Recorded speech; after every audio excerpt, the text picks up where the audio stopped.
So whether it's self-inquiry that you go about this or any other way about finding out who you are, it's important to know not only who you are, but who you are not. And we can look at this in a multiple variety of ways, really. So say if it's pain, some people can feel other people's pain. So if I felt someone else's pain, it happens a lot to me actually, I can know whose pain that is and know that it's not mine because I know my body well. So the same with thoughts. You know what thoughts are yours, you know what thoughts aren't yours. You know what you're working towards in life, and if things are coming into your life that aren't in alignment with that, you know that someone else is putting their life onto you, their thoughts onto you, their visions onto you, their nastiness sometimes onto you, the ideas of you onto you. I've not really found a solution to that one yet, but I hope I do. I call upon Divine Source and I ask that if there's any possibility that you can show us a way to move beyond other people creating our lives for us or switching us into their lives, that you can show us how to do so we're in alignment with what we're meant to receive and be doing in this lifetime, and to ensure anywhere where we're blocked or anywhere where we've been literally forced into a corner like I have at the moment, certain, like getting a house, I've had literally doors blocked because of the crap that they keep putting on my mind, the war that they keep putting on my mind. I've got pure mind, so I just attained that through self-inquiry. It's influencing my life. That's not me, that's them, whoever's doing it.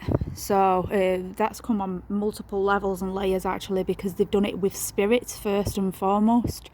And then they did it astrally, and then they've done it with AI.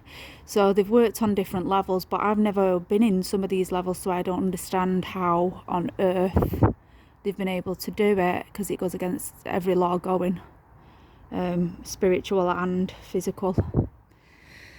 So I know what I am and what I'm not.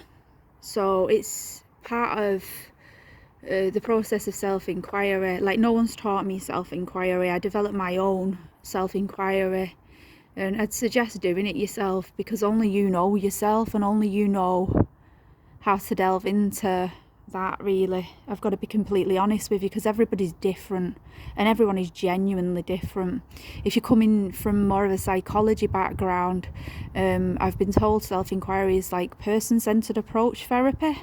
So you could go about it that way.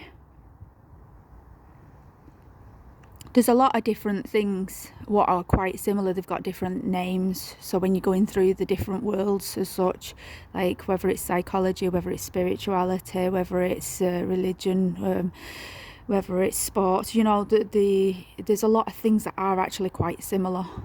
That they're called different things. There's no need for conflict in these.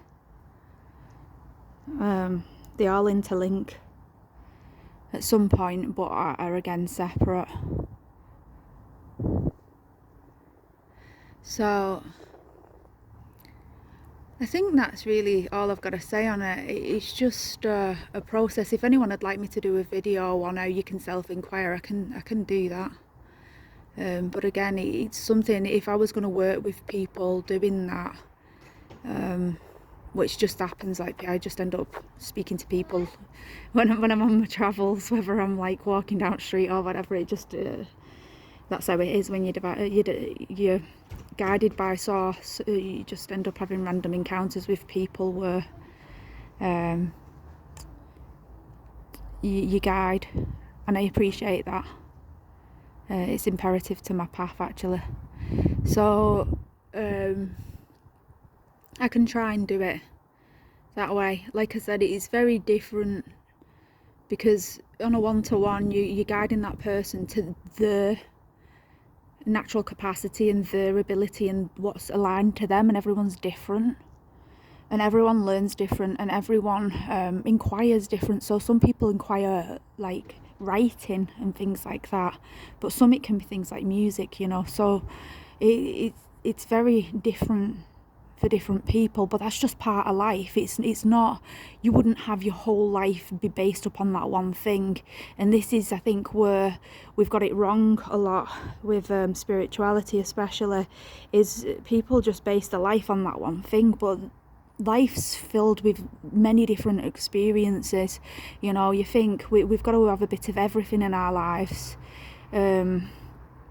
So it's important to know what's divided and what's connected, and, you know, those different things, but knowing mainly who you are so you know what you're not, because that way it's like you don't merge with the things.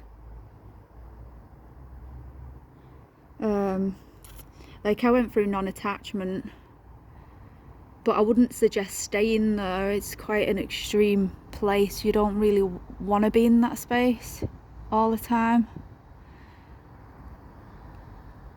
because you want healthy attachment as well. You know, it's important to life to bond healthily with a partner, or on another level, like with you, in a very different way with your children, in a divine way with your children. Not that it's not divine with a partner, but, you know, as you know what I mean. I don't think I need to go there. I'm going a bit red at the moment. So, yeah, I think that's all I've got to say on it, really. But we're a bit of everything if we allow ourselves to be. But know what you're not. You're not necessarily what you do unless you've become it, of course. And we're all at different places in our lives, and we're all not meant to go to the same place and do the same things and be the same. We're all individual for a reason, and same in some aspects for a good reason too. Blessings all.